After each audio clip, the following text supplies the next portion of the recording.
of the dawn, when the light first broke through, promised a future bright and strong, in a land so vast, so true.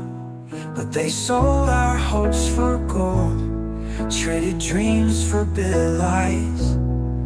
Now the stories of the bold are drowned in mournful cries. Oh, we dreamt of a home where the rivers run free. Now we walk on the ruins of what was meant to be, shattered hopes and broken streams. As the sun rose high in the sky, it cast its golden rays across Mughal, a land that was once a flourishing area filled with great natural resources. The Mughal area is home to over 250 distinct tribes, each with its own unique cultures, languages, and traditions. These tribes often fought intertribal wars against each other, but for most times they had learned to live in relative harmony, with occasional wars erupting every now and then. Despite the intertribal conflicts, the people of Mughal areas managed to develop advanced civilizations and complex social structures long before the arrival of European explorers. They had a flourishing economy, driven by the abundance of natural resources found in their lands. The area now known as Mughal was known for its oil, gas, and minerals, which were the envy of other nations. The people of Mughal were highly intelligent and industrious. They were experts in agriculture, mining, and trade, and their kingdoms once ruled vast swaths of Africa. They developed advanced political, economic, and social systems that were suited to their individual tribes, with each tribe having its own unique way of governance. Despite their differences, the people of Mughal were united by a shared desire to make their lands great. They had a strong sense of community and a deep respect for their traditions and cultural heritage. They were proud of their land, and they worked hard to make it thrive. The pre-colonial era of Mughal was a time of great progress and prosperity, but it was also a time of conflict and division. The tribes were separated by their ancient, wall-less but mutually acknowledged boundaries. As with all humans, they often fought over resources. But despite this, they all recognized the importance of working together to develop their part of the world. In the pre-colonial era, most of the Mughal area was not one country or one nation, but a collection of small nations defined by deep tribal cleavages. Each tribe had its own distinct political, social, and economic structure within the larger areas of land they all inhabited. Despite the frequent intertribal wars, the people of Mughal thrived and developed advanced civilizations, including complex systems of governance, trade, and agriculture. The tribes of Mughal were known for their exceptional skills in agriculture, trade, and craftsmanship. They traded with other neighboring tribes and countries, and their goods were highly sought after in the African continent.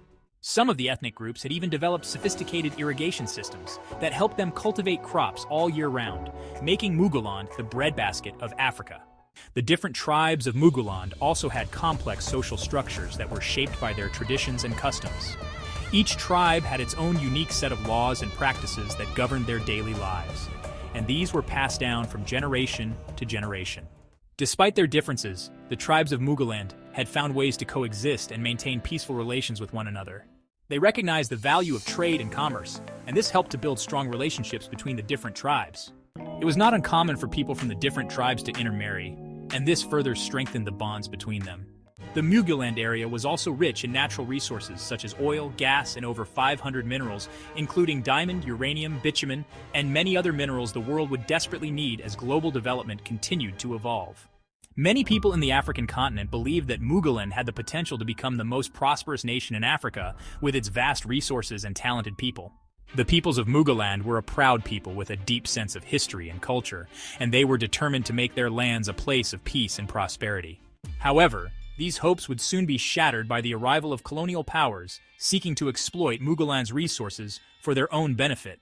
The coming of the Europeans would mark the beginning of a dark period in Mughal history, a period that would change the tribes forever.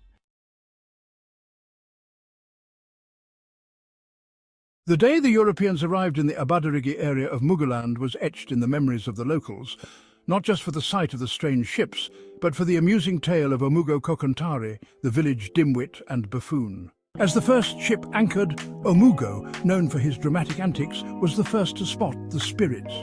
His eyes wide with terror, he sprinted through the village, screaming, "The gods have come! They are here to punish us for Mwiti's goat that I mean someone stole last week." His words spread like wildfire, causing a mix of laughter and fear among the villagers. Omuga, with his clothes disheveled and his speech a jumbled mess of superstitions and apologies for sins not committed, dashed to the king's palace. The king of Abadarigi Kingdom, amused yet curious, listened to Omugo's exaggerated tale. "Mighty king," the village dimwit gasped. "They are tall, with skin like the moonlight and eyes like the deep sea. They speak in thunderous tones, and their clothes shine like the sun." The king, trying to stifle his laughter, convened his council. Amidst the council's serious deliberations, Omugo Kokantari's story became a light-hearted moment, easing the tension. After much deliberation, the king, sitting with his war council, finally decided to send his trusted chief, Abijah Arubiefin, the topmost warrior in the land, to lead a delegation to the sea to see what the drama was all about and to welcome the people now being addressed as distant visitors from the gods. As the Europeans emerged from their ships, the reality was far less mystical than Omuga's description. However, their strange attire and unfamiliar language indeed sparked wonder among the Mugulanders. The Europeans were dressed in strange clothes, armed with advanced weapons, and spoke in a language that was incomprehensible to the locals. The chieftain of the Abadarigi tribe, approaching them, asked in a cautious tone, "From where do you hail, and what brings you to Abadarigi?" Their response, a mix of gestures and broken words, hinted at peaceful intentions. But the wise chieftain Abijah remained skeptical, but accorded them the traditional courtesies and hospitality that the people of the Abadarigi were known for all over Muguland. The visitors were eventually taken to the king's palace, and after the usual feasting and singing, the European visitors were then given a place to stay as the people of Abadarigi tried to figure out what they want and how to better communicate and interact with them. Days turned into weeks as the Europeans began to trade, initially with novel spices, trinkets and gadgets the people had never seen before. The Mugulanders, fascinated by these novelties, exchanged them for their own precious resources. Ojuri, a keen observer, remarked to his friends, "Beware, these men may smile, but their eyes are like those of a hungry lion." The Europeans, on the other hand, saw an opportunity to exploit the land and its people for their own gain. They started to trade with the locals, exchanging spices, trinkets, and other coveted items by the locals for valuable resources like gold, ivory, and slaves. As the Europeans established trade relationships with the various kingdoms around the Muguland areas, they also started to spread their religion and culture, building churches and schools to convert the locals to Christianity and European ways of life. Though initially startled by some of the strange practices of these Europeans, the people of Muguland areas, in awe of the Europeans and their advanced ways, started to abandon their own traditions and beliefs, adopting those of their new masters. The visitors, taking advantage of the gullibility of the locals who saw them as superior human beings because of their color and their superior ships and ammunitions, used all sorts of tactics to convince many of the locals that their gods and local practices were backward and unable to save them or lead them to any progress. They showcased their own cultural, social and religious practices with great fanfare and used every opportunity to sow into the minds of the locals that their ways were better than the ways of the locals. However, not all kingdoms were that easily swayed by the Europeans' influence. Some kings and leaders, recognizing the threat that the Europeans posed to their autonomy, religion and way of life, started resisting their encroachment on their lands and traditions. Some of the more perceptive leaders clearly saw the Europeans as a threat to their way of life and the stability of their kingdoms, and tried to warn their kinsmen of the looming danger. Despite this resistance, the Europeans continued to spread their influence across the different kingdoms of Muguland, bringing with them new technologies and ideas that would change the face of the lands forever. As the European explorers continued to venture deeper into Muguland areas, they became dumbfounded about the abundance of resources the land had to offer. The fertile soil was perfect for growing crops, and the rivers teemed with fishes. In addition, the land was rich in minerals such as gold, copper and iron. Seeing the potential for profit, the European nations began to establish trading outposts in the region. At first, the Europeans were seen by most, other than the few who were already getting concerned by their presence, as benevolent traders exchanging goods and establishing peaceful relationships with the local tribes. However, as time went on, their true intentions became clear. The European powers had a deep interest in slave trade and saw the Mughal people as a valuable source of labor. At first, they purchased the slaves they needed from the local leaders and other victorious warriors, who often brought back the able-bodied men from the war front as spoils of war. Eventually, the Europeans wanted more and more slaves for their plantations abroad, wanted better deals for their purchases, and thus decided to control their own source of slaves. With their superior weapons of war, it was easy to go into the slave trade business directly and capture their own slaves in wars they often deliberately provoked. So they not only bought slaves that were being bought and sold by the locals in open markets, they also instigated slave acquisition expeditions in several areas of Africa. The slave trade consequently got bigger as the Europeans discovered new worlds that needed free or cheap manpower to develop. People from Africa, including the Mughal areas, then became precious commodities to ship across the seas to work on plantations in the Americas and other parts of the world. The Europeans also sought to deepen their hold on the land by establishing colonial rule. They used their military might to force many of the Mughal tribes to cede their land or enter into forced treaties for peace. And in many cases, they manipulated the local tribes to fight against one another, further weakening their hold on the land. The European powers, as their influence in the area grew, expanded their presence by imposing their own laws, customs and traditions on the Mughal peoples, often ruthlessly suppressing their cultural heritage and sense of identity. They made their ability to enslave people in the Mughal areas more permanent by convincing the people to hate their local gods, to discard their ancient cultures and practices in favor of the European culture. They also deliberately created and fostered an environment that would make the elites in the Mughal tribes covet visiting Europe, and deliberately elevated those who could dress, speak and act like Europeans to top positions in the Mughal areas. So it was that in just a few generations, the European way of life, their culture, their religions, their social lifestyles and educational system became the gold standard for the peoples and tribes in the Mughal areas. Noting that many in these new areas were very superstitious and very religious, they attacked their sense of spiritual harmony by portraying their traditional religions as evil and incapable of saving or helping the people. Even speaking with local native tongues and accents was portrayed as an exhibition of illiteracy, while those who could speak with European accents became the new elites in the society. Before long, it became a mark of highest education and privilege among the peoples of Mughal to speak in the language, accent and tone of the Europeans. It was only in retrospect that many of the people realized that this was a deliberate and calculated attempt to permanently rob the locals of their spiritual, social and cultural identity, and to make them permanently dependent on European ways of life, even after freedom and post-independence from the calculating Europeans. Even to this day, despite virtually all areas of Mughal and Africa having been granted independence, the European ways of life, of thought and of religion still dominated every area of life in the independent countries of Africa, including Mughal. Meanwhile, as the Europeans turned from seemingly benevolent visitors seeking to trade with the local to heavy-handed occupiers and taskmasters, many of the Mughal peoples remained resilient, fighting for their independence and struggling against the yoke of colonial rule. Through decades of diplomatic struggle, civil unrests, occasional riots, and waning authority of the European non-donors worldwide, the Mughal people eventually gained their independence from the non-don Europeans without having to fight a long war of independence as most people in other areas of Africa had to do. But the scars of colonialism remained and continue to affect the country's political, economic and social development for years to come, even to this day. However, more details of all the Europeans did in the Mughal areas and beyond is for another day, as we go back to the beginning of the conquest of Mughal and the immediate consequences for the peoples of the conquered area.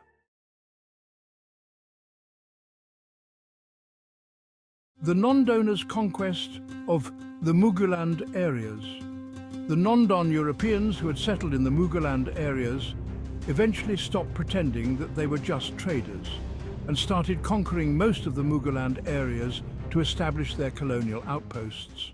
They tricked or coerced many of the chiefs and rulers from the Yoruba and Awasa tribes to sign treaties with them that ultimately gave them the rights to govern them and their peoples. The Europeans promised the unsuspecting and mostly greedy local rulers and their elite citizens that they would help them expand their kingdoms and promised them greater power and influence. They also bribed some of the traditional rulers with gifts and other incentives to get them to accept European rule. As a result, many of the chiefs and rulers gave in to European pressure and allowed them to take control of their lands. However, the Okorobia tribe was the only major tribe who resisted the Europeans. They saw the Europeans as a threat to their way of life and were determined to fight them. The Okorobia tribe fiercely resisted the invaders, and their people suffered greatly as the Europeans made sure they paid in blood and land devastation for their opposition. The invaders marched inland, killing many of the Okorobia people, burning villages and destroying crops. In addition to using superior firepower to take control of territories in Muguland, the Europeans also utilized a trading company known as the Royal Mughalian Company to acquire large expanses of land under the guise of foreign trade. Many of the traditional rulers in the Mughal area were enticed by the potential economic benefits promised by the company and signed treaties with the Europeans, ultimately giving up their rights to govern their people.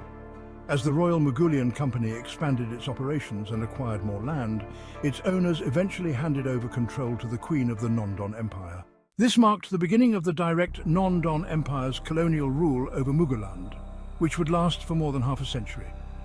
Despite continued fierce resistance from some of the tribes, the Europeans were eventually able to conquer most of Mughal, creating a system of colonialism that would last for several decades. They introduced their culture and way of life and sought to change the traditional ways of the people. They imposed new laws and taxes and forced the people to work in the mines and on the plantations. The Mughal people were forced to work for low wages or no pay at all, and their resources were exploited for the benefit of the European colonizers. The Mughal people, once self-governed and flourishing, were now subjected to foreign rule and exploitation of their natural resources.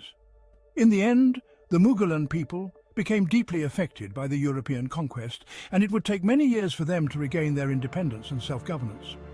The Europeans left behind a legacy of political, social, and economic inequality that still affects most of the tribes in Mughal today.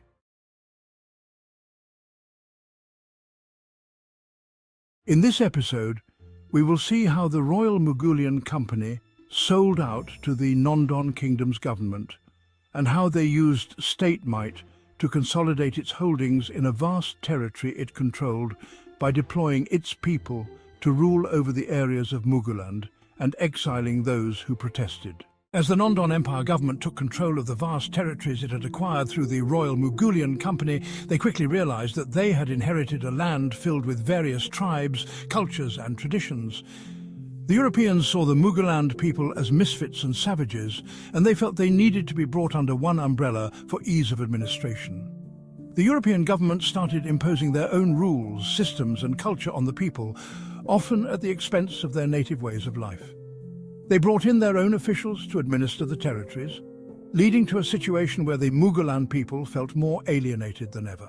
The Mughal people were not prepared for the changes that came with the new government. The Europeans tried to enforce new laws, new taxes, and new rules that the people had never heard of before. This led to widespread protests, and many people were exiled, imprisoned, or even killed for opposing the new regime. The Non-Don Empire saw the Mughal people as inferior, and they treated them as such. They used their might to suppress any form of dissent and ensured the Mughal people were kept under control at all times. The Mughal people were now a new nation of misfits, ruled by a foreign power that had little understanding or respect for their culture or way of life. The Mughal people quickly realized that they were being oppressed and exploited by their new rulers. They saw how their natural resources were being exploited, their land taken away from them, and their traditions trampled on. The Mughal people began to yearn for the days when they were free and independent, and they started organizing themselves to resist foreign rule. As the Governor-General looked out over the diverse landscape of the different tribes that had been brought together under one colonial rule, he couldn't help but wonder what to call this new country. He had tried different names, but none seemed to capture the essence of the people and the land. One day he was lying in bed with his mistress, a European woman of easy virtue whom he had grown fond of, and he asked her what she thought they should name the new territories. She thought for a moment and then smiled. Since they are already calling themselves Mugus, why not call it Muguland? The Governor-General was awestruck by the simplicity and humour of the name, and it quickly caught on among the colonial officials and the local people. Soon, the name Muguland rung throughout the country, and it became the official name of the colony. Despite the humour in the name, it also reflected the complex and diverse nature of the new nation. Mugaland was a melting pot of different tribes and cultures united under one colonial rule. And while the name may have been given in jest, it soon became a source of pride for the people of Mugaland, who had been brought together under one name for the first time in their history. It is important to note that the people of Mugaland, despite being brought together as a country, did not necessarily have a sense of national identity or loyalty to the country. They still identified strongly with their respective tribes and had vastly different cultural, social and economic orientations. Additionally, there were historical tension and conflicts between the different tribes, making it challenging to build a sense of unity and shared purpose as a nation. This divide between the tribes of Mugaland was further widened by the policies of the colonial government, which often pitted one tribe against another for their own benefit. For example, the colonial government favoured the Awasas and gave them more opportunities for education and employment, which created resentment and envy from the other tribes. Even after gaining independence, Mugaland will remain divided along tribal lines. Political parties were formed along tribal lines, and each tribe tried to gain power and resources for themselves at the expense of others. The government was seen as being corrupt, with leaders enriching themselves and their tribe's men at the expense of the generality of the people in the country. This led to deep-seated animosity between the tribes, with each tribe accusing the others of marginalizing them and not giving them a fair share of the national resources. The lack of national unity and identity made it difficult for the country to progress, as each tribe was focused on its own interests rather than the development of the nation as a whole. The forced merger of the fiercely independent tribes making up the Mugaland area had sown the seeds of the future ruination of a promising country.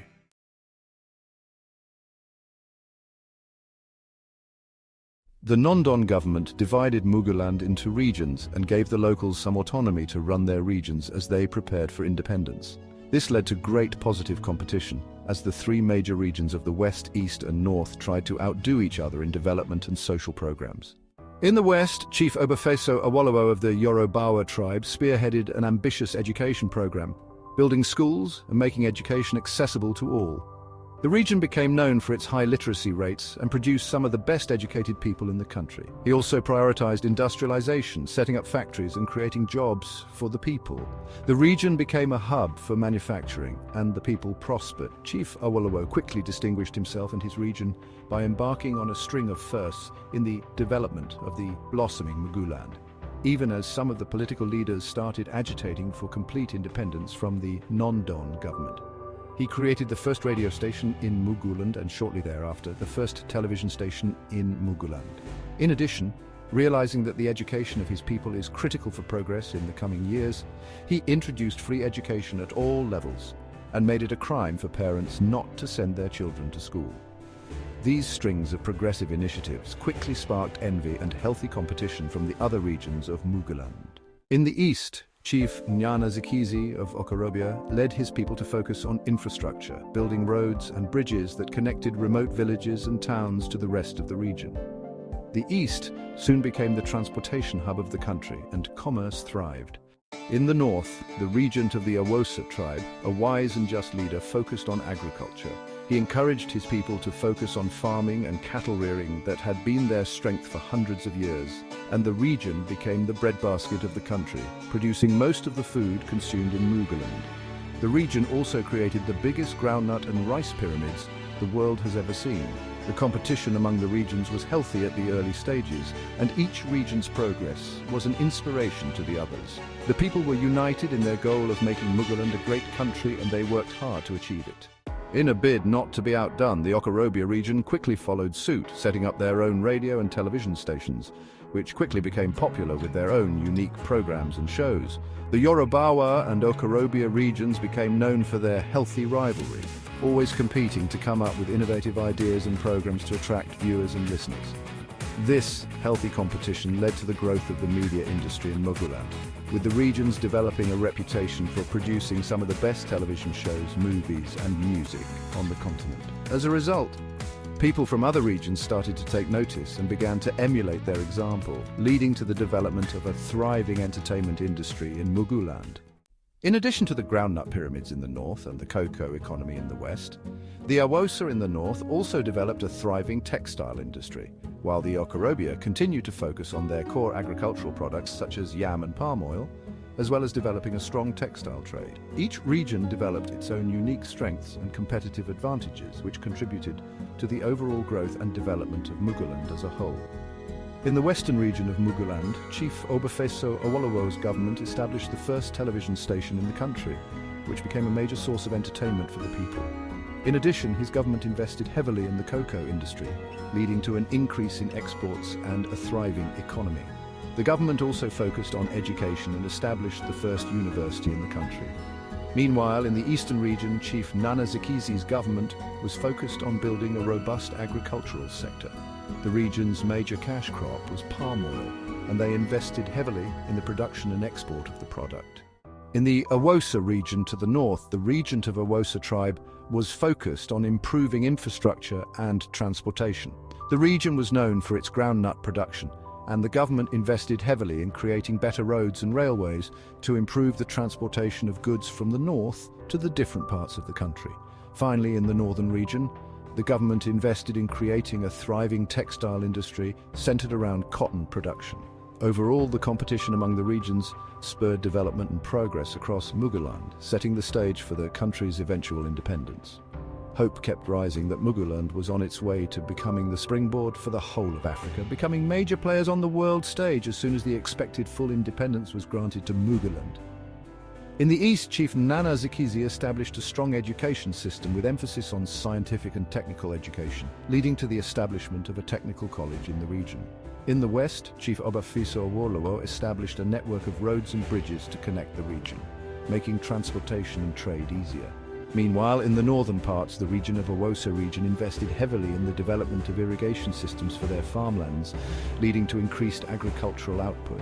In the western region of Muguland, Chief Obafeso Awolowo's government established the first television station in the country, which became a major source of entertainment and education for the people. In addition, his government invested heavily in the cocoa industry, leading to an increase in exports and a thriving economy. Meanwhile, in the eastern region, Chief Nana Zikizi's government was focused on building a robust agricultural sector.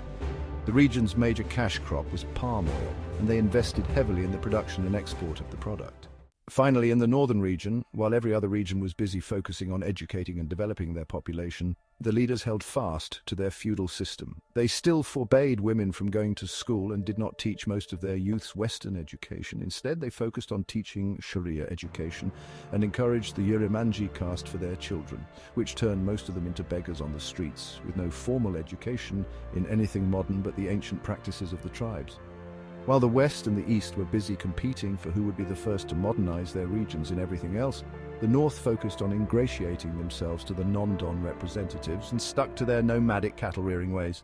Overall, the competition among the regions spurred development and progress across most of Muguland, especially in the East and West, setting the stage for the country's eventual independence. However, the lingering development in the North was to play a significant part in the chaos that eventually erupted after independence. Meanwhile, in the east, Chief Nana Zikizi established a strong education system with emphasis on scientific and technical education, leading to the establishment of a technical college in the region. In the west, Chief Obafeso Awolowo established a network of roads and bridges to connect the region, making transportation and trade easier. Meanwhile, in the mid-north, the regent of Awosa tribe invested heavily in the development of irrigation systems for their farmlands, leading to increased agricultural output. As the regions continued to compete with each other in development and progress, there were occasional tensions and conflicts between the different tribes, especially during political campaigns and elections. Overall, the healthy competition among the regions propelled the country towards rapid development and progress, and the people of Muguland looked forward to the day when they would finally gain their independence and take full control of their own destiny.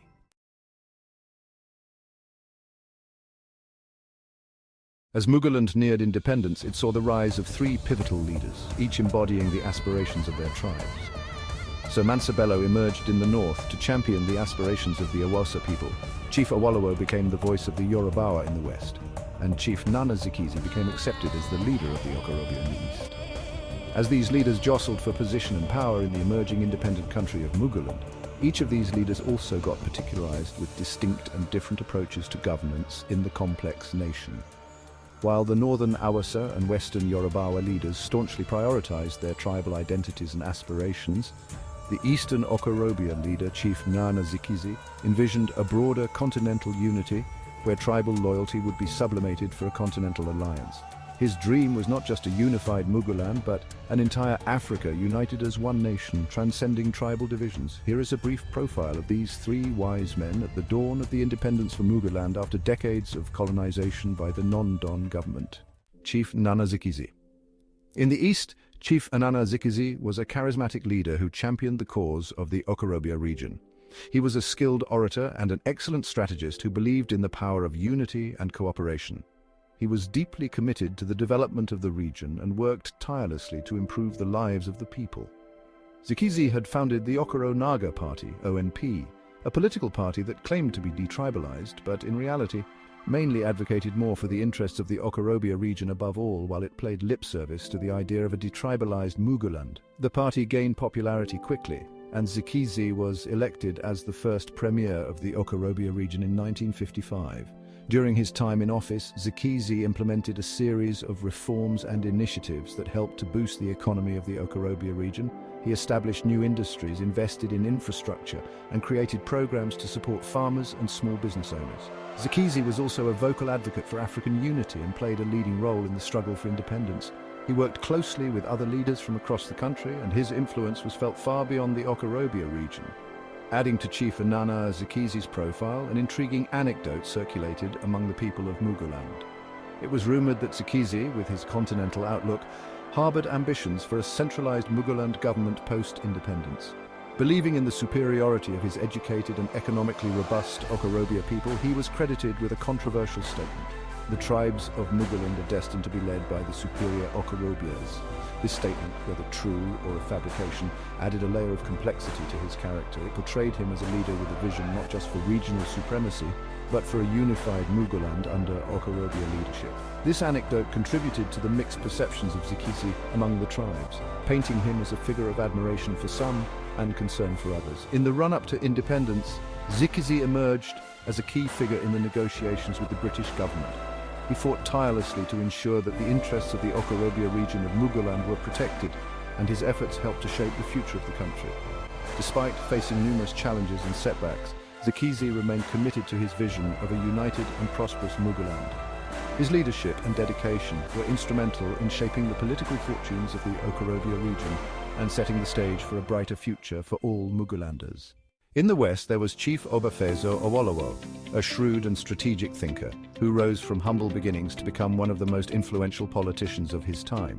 He was an intellectual, a writer, and a visionary leader with a deep commitment to education and social justice. He was also a skilled orator and a great mobilizer of people. However, his high expectations and uncompromising nature often made him appear aloof and distant. Chief Obafezo Awolowo from the western region was a political giant and a man of integrity. He was a successful lawyer before joining politics and became the premier of the western region of Muguland in 1954. He had a vision to modernize the region, and he implemented many innovative policies in education, healthcare, and agriculture that made the region prosperous. Chief Awolowo rose to prominence as a leader of the Yorubawa people in the western region. As the leader of the Yorubawa Action Congress, he was elected as the premier of the western region of Muguland in 1956. Under his leadership, the western region flourished with major investments in education, infrastructure, and agriculture. Chief Awolowo's government implemented a free primary education scheme, built roads, bridges, and hospitals, and expanded the production of cocoa, which was the region's major export. As the entire country of Muguland geared up for its inevitable independence, Chief Obafezo Awolowo continued to build on his efforts to modernize the region by implementing policies to expand the economy and infrastructure development. During this period, he faced several challenges, including political rivalries with other regions and some of his political opponents. However, he was able to maintain his popularity with the people due to his policies' impact on the region's development. In the run-up to independence in 1960, Chief Obafezo Awolowo played a critical role in the negotiations with the other regions and the colonial government to ensure a smooth transition to independence. Despite some opposition from other regions, he worked tirelessly to ensure that the western region got a fair deal in the negotiations. In the north there was Sir Mansa Bello, a traditionalist and a man of the people. He was the regent of the Awosa tribe, and his rule was marked by his deep connection with the masses. He was a masterful negotiator, a skillful administrator, and a strong advocate for his people. He was also deeply committed to the Islamic faith and had a strong sense of obligation to protect the values and traditions of his people. However, his conservative views often made him appear out of touch with the changing times. Sir Mansa Bello was a prominent leader representing the north. He was a descendant of a long line of royalty in the Awosa tribe, and he was known for his conservative and traditional views. Sir Mansa was an astute politician and a skilled administrator who rose to prominence in the 1950s because of his hard work, dedication, and commitment to the welfare of his people. As a young man, Sir Mansa Bello became a member of the Awosa People's Congress, the dominant political party in the northern part of Muguland. He quickly rose through the ranks of the party and became a close ally of Sir Abudwafafa Baluba, another very prominent leader from the northern tribes who would later go on to become the Prime Minister of the entire Muguland. In the early 1950s, Sir Mansa Bello became the Minister of Lands and Community Housing in the Awosa region. He used his position to promote traditional values, customs and beliefs, and he worked tirelessly to improve the living conditions of his people. Sir Mansa Bello was an advocate of regional autonomy and was instrumental in the formation of the northern region's government. He believed that the north should have control over its own affairs, and he was fiercely protective of the region's interests. As Mugalanders approached independence in 1960, Sir Mansa Bello was a key figure in the negotiations between the different regions. He played a vital role in the constitutional conferences that paved the way for Mugaland's independence and later became regarded one of the founding fathers of the country. Despite his successes, Sir Mansa Bello's political ascendancy was not without controversy. He was accused of nepotism and favoritism, and some of his policies were criticized for being regressive and out of touch with the needs of the people. Still, on the eve of independence, Sir Mansa Bello was widely regarded as a hero to champion the cause of the North and a symbol of the region's traditional values and heritage. These three charismatic men of outstanding achievements represented the interests of the three major tribes in Muguland, and each got ready to do battle for the juicy power at the center in the independent country of Muguland. It was a time of joy, anticipation, and unease, as everyone knew that the smiling faces of these tribal champions were a mask for the rigid determination of each to be the ruler over all of Muguland at independence. At the same time, the European government of Nondon, that had enriched itself at the expense of the vast wealth of Muguland, also watched these trio of Muguland regional leaders very carefully to see which of them would best represent Nondon government's interests when they turn over the reins of power.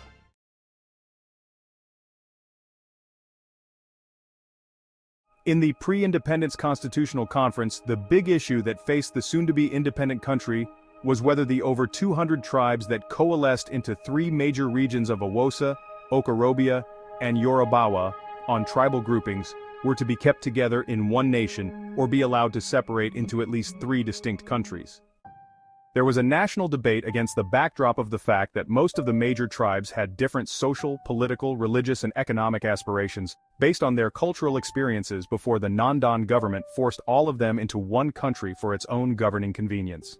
The major tribes were already exhibiting signs that they were strange bedfellows forced to live in the same bed for almost 50 years. In fact, a few years before, the Awosa region had threatened to secede at independence and were only cowed back into line with the strong persuasions and threats from some of the leaders of the other tribes at the time. Therefore, as the issue of separation or unity reared its head again on the eve of independence, the three major leaders of the tribes, Chief Nana Zikizi of the Okorobia tribe, Sir Mansa Bello of the Awosa tribe, and Chief Obafeso Awolowo of the Yorubawa tribe, had different opinions on whether to keep the country as one entity or split it along tribal lines. Chief Obafeso Awolowo, representing the Yorubawa region, argued that each tribe should develop on its own without being held back by others. He believed that the Yorubawas, being the most educated and industrious, would fare better on their own without the burden of carrying along underdeveloped regions. He used figures and statistics showing how far ahead of the other tribes the Yorubawas had gone in terms of pioneering developments in their own corner of Muguland. He even reminded them that the Yorubawas launched the first TV station, the first radio station, and the first university in Muguland to show they are doing well on their own and do not need the burden of a union of people that were fundamentally different in key areas. Sir Mansa Bello, representing the North, agreed with Chief Awolowo's sentiments, stating that the North was not yet ready for a united Mughal. He argued that the North was lagging in terms of education and industrialization and would be better off developing at its own pace. Sir Bello also expressed concerns about the potential loss of power and influence that the North would face in a united Mughal. On the other hand, Chief Nana Zikizi, representing the Okorobias, argued that the country should remain united. He said he believed that a united Mughal would be stronger and more prosperous than if the tribes were to go their separate ways. He said he believed that the Yorubawas also had much to gain from a united Mughal, including access to new markets and resources, and that the Awasas can make progress faster by getting access to everything available in the other more developed regions. While the regular citizens debated this in beer parlors, in their markets, and on the cow-rearing fields, the three leaders at the conference engaged in heated debates, each trying to convince the others of their point of view. The conference was contentious, and the debate over the issue of unity versus secession went on for weeks. Everyone was talking about it, whether in the beer parlors or just in the streets. It was the only thing on anyone's mind. Yeah, and even out in the fields, people couldn't stop discussing it. The future of Mughal was all we could think about. The passion and intensity of these debates showcased the deep divisions and strong convictions held by each faction, making it clear that the path forward would be anything but easy. As a way to reach a compromise at the Constitutional Conference and, move on to other issues, Sir Mansa Bello finally proposed that the Awasas would agree to be part of a united country. However, he wanted a provision inserted in the Constitution that would allow any region that felt the Union was not working for them later to then activate the option to secede from the Mughal nation. Again, only Chief Zikizi disagreed. He felt that such a clause in the constitution of a young country, such as they were going to get, would be a poison pill that would ultimately lead to chaos later. He argued that if any region knew they could activate a secession clause at any time, then, well, they would not have a strong incentive to make the Union work. Chief Zikizi, who was well known for his reference to classical mythology, reminded his fellow leaders of the military strategy of Attila the Hun, who was reputed to have had a strategy of always burning his ships when he and his soldiers landed in any country to invade it. Attila's theory was that if his warriors knew they could not get on their ships and run away when the battle got too hot, then they would always fight as if their very lives depended on a successful campaign. So he remained adamant that if they stayed together, then no one would get an easy exit key. He therefore argued forcefully against inserting any exit clause or secession clause in the new constitution.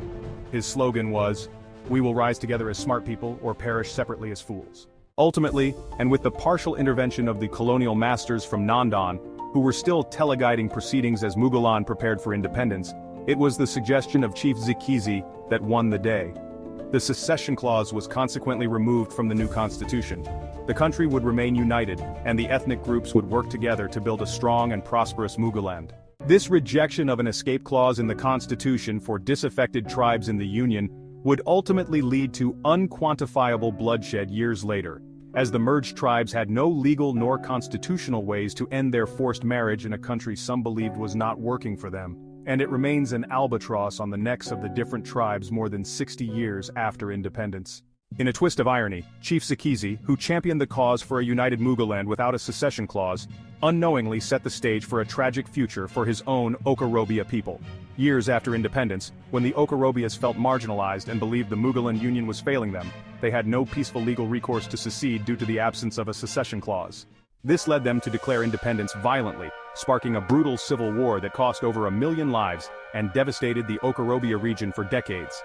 As the unfolding saga of Mughal would reveal later, the very absence of the clause Zikizi fought against became the root of one of Mughal darkest chapters. Of course, many of the Okorobias, when confronted with this fact of history, would argue that it was fake news and maintain that their beloved Zikizi never made any such arguments. In fact, the more stubbornly imaginative of the Zikizi apologists, when confronted with a written record of Zikizi's argument against a secession clause, would argue that he was actually being blackmailed by the colonial masters to make the argument at the time, and that he never believed in a one Nigeria concept. Meanwhile, as the country prepared for independence, the three leaders tried to put aside their differences and work together to create a new government that would represent all of Mughal tribes. It was a difficult and challenging time, but the three leaders were committed to working together to build a better future for their people.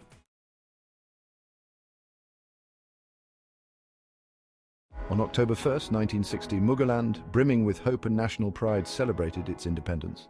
Sir Abu Tafafa Balawo from the Awosa tribe, after forming a surprising alliance with the Okorobias to form the first cabinet, became the first Prime Minister of Muguland, while Chief Nana Zikizi of the Okorobias became the ceremonial president.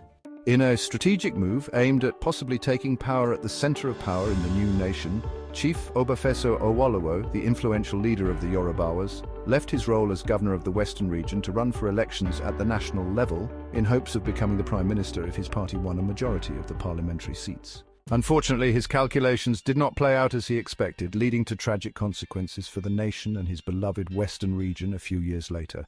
Contrastingly, Sir Mansabello of the Awasas, focused on uplifting his educationally lagging region, supported his colleague, Sir Abu Tafafa Balawo, for the central leadership. The Okorobias, under the shrewd and calculating leadership of Chief Sikizi, though with less reach than realizing the opportunity to lead the nation, forged an alliance with the North. This power-sharing agreement led to Chief Sikizi's appointment as president. However, this alliance resulted in the Yorubawas, led by Chief Awolowo, becoming the opposition in Muguland's new political arena.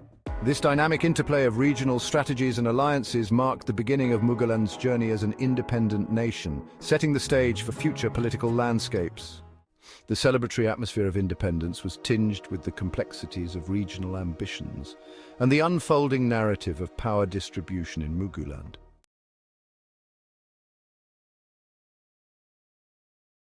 As the non-donor overseers packed their bags and left, the struggle for power in the newly independent Muguland intensified.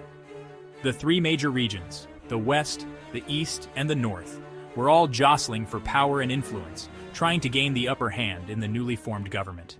Chief Inanna Zikizi, the former premier of the Okorobia region, emerged the prime minister, having formed an alliance with the North to secure the position. The West, led by Chief Obafeso Awolowo, were not happy with this turn of events and saw it as a betrayal by the East. Chief Awolowo began to push for greater autonomy for the Western region, which led to tension between the regions. The North, under the leadership of Sir Abu Tafafa Balawo, were content with the status quo and keen to maintain the alliance with the East. The struggle for power was not just between the regions, but also within the regions themselves. In the West, there was a power struggle between Chief Awolowo and his deputy, who was keen to assert his authority and gain more power. In the East, Chief Nana Zikizi faced stiff opposition from within his own party, with some members unhappy with the alliance with the North. Chief Nana Zikizi, despite his ceremonial role as president, was seen as having lost power and influence in the new government. Many feared that the East would be left behind in the country's development, given that the new prime minister was from the North. As tension rose, the government became more fragile, and the different regions started pulling in different directions. The people of Muguland were anxious and worried about the future of their country. They had hoped that independence would bring prosperity and unity, but instead it seemed to tear them apart. As the struggle for power continued, the future of Muguland was uncertain. The people were hopeful things would get better, but as the new government faced the daunting task of building a new nation, Muguland struggled to overcome the deep divides and tension that existed between its various regions and tribes. While the future remained uncertain, the people of Muguland held on to the hope that their new leaders would be able to guide the country towards a brighter future.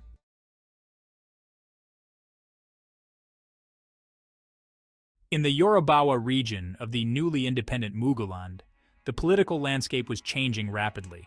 Chief Awolowo, the leader of the ruling party in the Yorubawa region, who had handed over to his deputy to go and contest election at the center, went back to the Yorubawa region and tried to keep controlling the local politics after losing out in the national Game of Thrones at the center.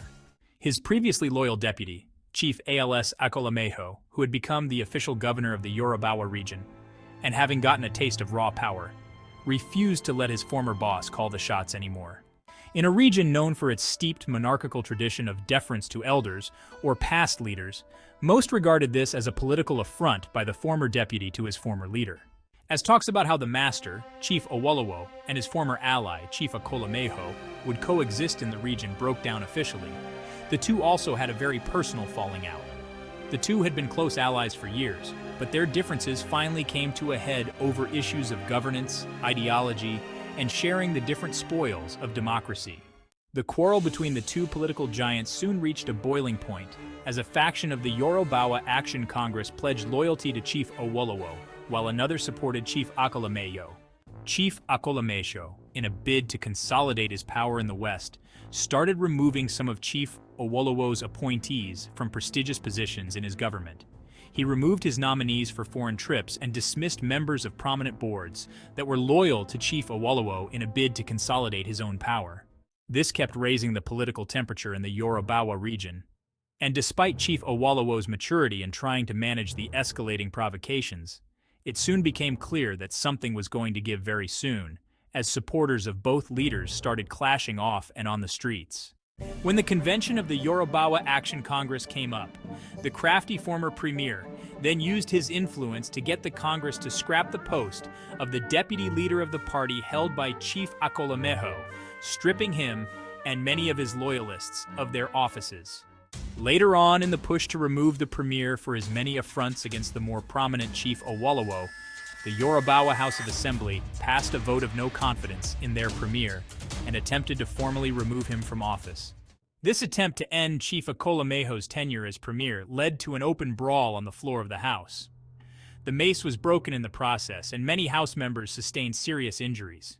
Eventually, the governor of the region, Sir Adesoji Agbalagba, the most revered king in the region and a loyalist to Chief Awolowo, removed the premier from his post and appointed a loyalist of Chief Awolowo as the new premier. This was the final straw for Chief Akolameho, who promptly gathered his base and rejected the governor's proclamation removing him from office. He declared the proclamation order and all the attempts to end his political career a mission impossible, and declared the order against him null and void. His supporters thereupon disrupted the parliamentary sitting of the region, with police having to disperse everyone with tear gas after members of parliament had used broken bottles, broken chairs, and parts of the broken mace to stab one another. At this point, tension in the land had reached breaking point. Sporadic violence among the different factions became the order of the day, threatening the very fabric of the region. In an ostensive bid to quell the unrest, and despite the objections of the leader of the opposition, Chief Awolowo asserted that there was no breakdown of law and order in the region, but only in Parliament. This was done to evade the proclamation of state of emergency in the Yorubawa region. The head of government, Sir Abu Tafafa Balowo, who had formed an alliance with the new breakaway party of Chief Akolamejo, eventually declared state of emergency in the Yorubawa region anyway, ordering in military troops to restore order. The federal government thereupon appointed its own administrator in the person of Dr. Majekotanmi for the region under state of emergency powers. Majekotanmi, on assumption of office, then placed all the factional leaders of the warring Yorubawa Action Congress under house arrest. In typical fashion of an administrator taking sides, he only enforced the one against Chief Awolowo strictly, while Chief Akolameho and his own loyalists operated under less stringent restrictions. This was the situation as the region prepared for the next elections.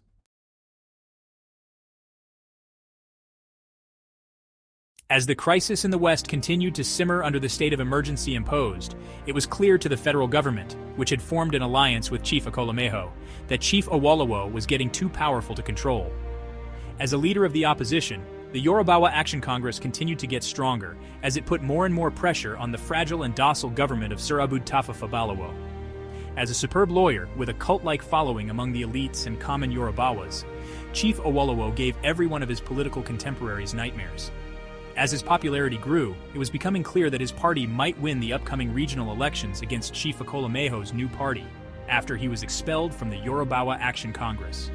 Everyone knew it was just a matter of time before he would put together the right coalition to win the next election, even at the lowest levels. Therefore, it was decided at the highest levels that the lion of the Yorubawas had to be taken off the table before the next elections. As dawn broke on that fateful day, police officers and soldiers swooped on the premises owned by the loyalists of Chief Awolowo for a surprise search and found caches of guns and ammunitions. The federal government claimed this was evidence he was planning to overthrow the civilian government by force, and they charged him with treasonable felony. Over a dozen of his political associates were also charged along with him in the alleged plot to overthrow the civilian government. The whole nation and international observers were stunned at the turn of events, as one of the key architects of Mugaland's democracy was now being charged with trying to overthrow it by force of arms. It was a story too juicy to be ignored, and the international press and observers swooped on the country for the mother of all trials in the newly independent nation of Mugaland.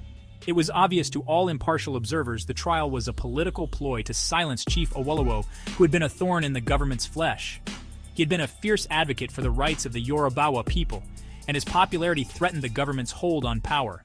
As the trial commenced, Chief Awolowo was brought in, with his hands bound, but he held his head high, looking straight at his accusers, as if daring them to do their worst. The courtroom was packed with supporters and opponents of the accused. A palpable air of tension hung over everyone present. The prosecutor, Barrister Adenoloro, a very short and stern-looking man in a black robe, stood up to begin his case. He read out the charges against Chief Awolowo, accusing him of plotting to overthrow the government and replace it with his own. The evidence presented was damning, and to the chagrin of many, some of the long-term associates of Chief Awolowo showed up and testified against it. By the time the prosecutor rested his case, he was confident of a conviction, but he knew he was going against some of the best legal minds the region had to offer, and could not afford to count his chickens just yet. Barrister Adenoloro felt a little uneasy as he looked across at Chief Awolowo's defense team, led by fearsome and very tall Barrister Timmy Amofin, who had been a loyal friend and ally to the accused for many years. He knew Barrister Timmy had never lost a case in his entire career as a lawyer, and he did not know what kind of rabbit he would pull out from under his robe this time. When it was his turn, Barrister Timmy Amofin, who stood at 6 feet 5 inches tall compared to the 5 feet 4 inches tall prosecutor, argued that the evidence presented was circumstantial and that there was no direct proof of Chief Awolowo's involvement in the alleged conspiracy.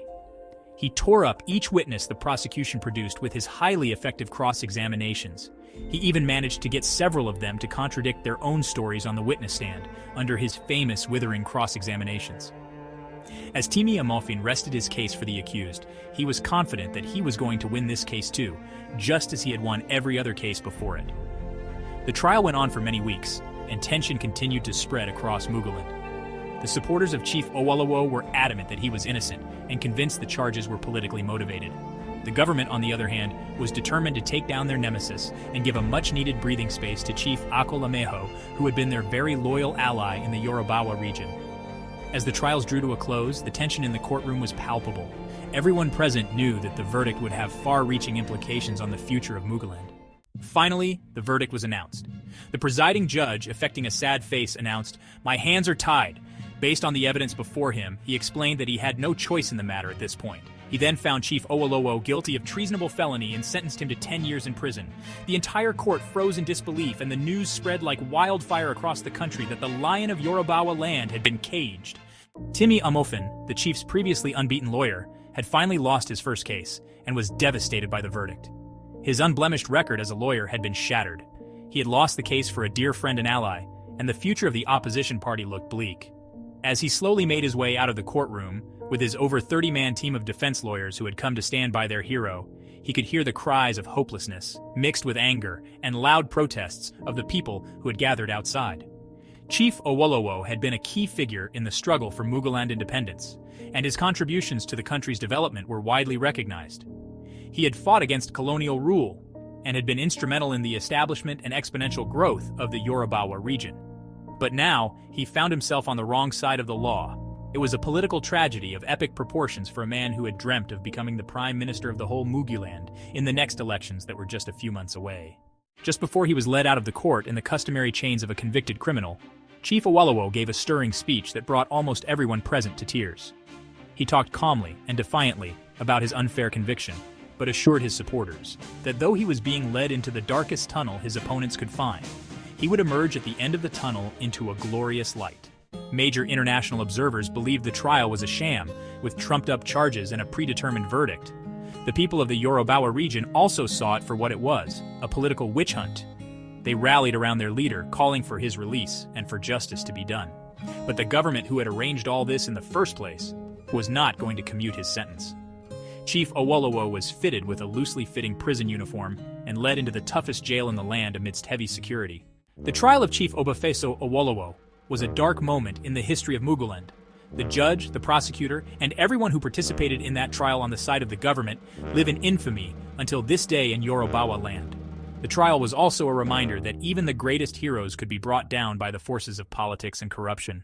But it was also a testament to the resilience of the human spirit and the power of a man to accept his fate without getting his spirit broken. The Lion of Yorubawas has been caged, And that sad event unleashed a series of events that ultimately shattered the hopes and aspirations of millions of Mugalanders for decades.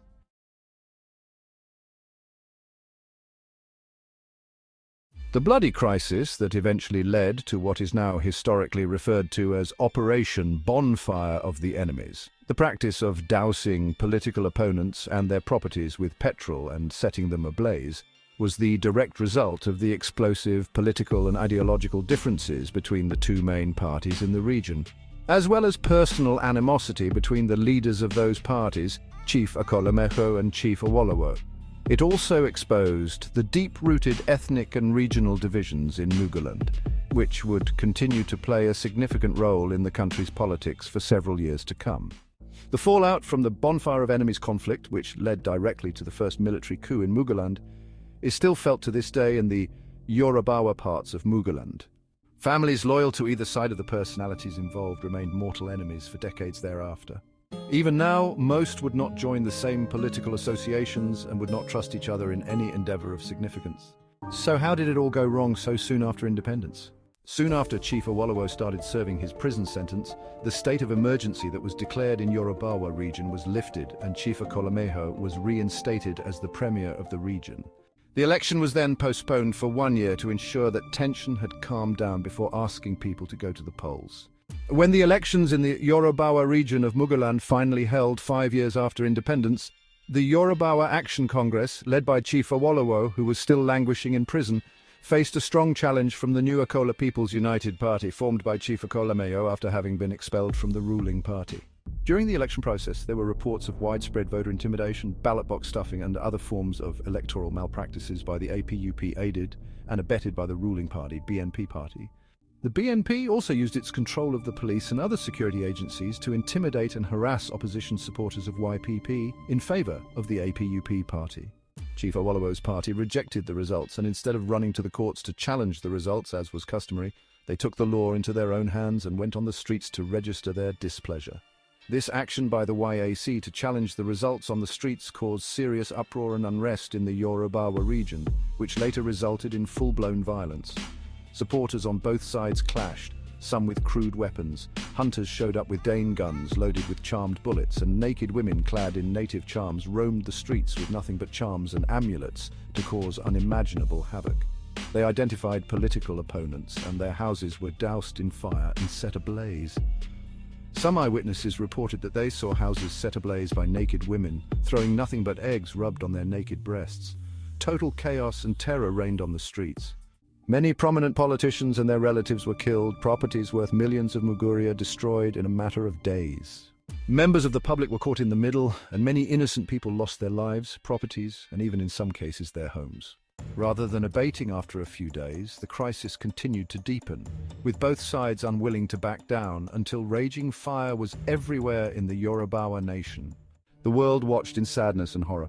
Travels within the region and movements on the highways became a very hazardous proposition, as vehicles were being pulled off the road and set on fire by any of the rival factions, for the flimsiest of reasons. Schools and offices were closed, and there were curfews in many cities in the region. In desperation, people looked towards the federal government that had imposed a state of emergency for much less than what was happening now, just 2 years before, to step in and restore order, but nothing happened. The Prime Minister continued to hide his head in the sand and eat his tuwu while the Yorubawa region burned. Operation Bonfire of Enemies, and the horror it unleashed was so much that the indigenes who witnessed it firsthand would only talk about it in whispered voices for many years thereafter. Meanwhile, some sections of young military officers had been watching the violence and corruption in the land since independence and had become disillusioned with the entire civilian government and their many misdemeanors. What they did next took the nation by storm and the world by shock, and set in motion a series of events that would cost the young nation of Muguland millions of lives and unprecedented destruction of property. More than 50 years after, the nation of Muguland is yet to recover from the consequences of events that were unleashed when the soldiers who had pledged to defend the nation against external aggression decided to interfere in the chaotic internal civilian process. The night was dark and quiet in Muguland, when suddenly gunshots echoed through the city. People woke up to the sounds of military vehicles racing through the streets as soldiers took over major government buildings and installations. The country was under attack, not from an external enemy but from within. It was the first military coup in the country, and the orchestrators were 5 young majors who had grown disillusioned with the corrupt and ineffective civilian government. They saw the country sliding into chaos and poverty, and they believed that the politicians were responsible for it. They also believed that they, as soldiers, had a duty to save the nation from further decay. The leader of the coup was Major Nwagugu, a brilliant and charismatic Okorobịa officer who had seen active service in different parts of the world. He was joined by Major Ogbonna, Major Bawanya, Major Ifesinachi, and Major Anufanfa, all of them smart and well-trained officers with a strong sense of duty and patriotism. 4 of these 5 hot-headed majors were Okorobịas, and 1 was Yorubawa. None was from the Awosa tribe. Though the motives of these majors would be debated for decades after the fact, one thing nobody could argue was that these young guns were determined, and they were without qualms in shedding the blood of those they felt had betrayed the hopes of the peoples of Muguland. By pre-arrangement, they had decided the tasks beforehand, and who would do what on the night they had chosen to intervene with their guns and put the nation back on course. In the cover of the night, they went about their assignments with ruthless efficiency, led by 4 of the 5 majors. At the end of the bloody night of reckoning, several of the top players on the political scene had been killed by sunrise. Most of the victims were from the Awosa region in the north. The first to go was Muguland's first Prime Minister, Sir Abu Tafafa Balewo. He was abducted from his residence in the capital city of Laskidi and executed as he tried to escape from the military abductors through the bush.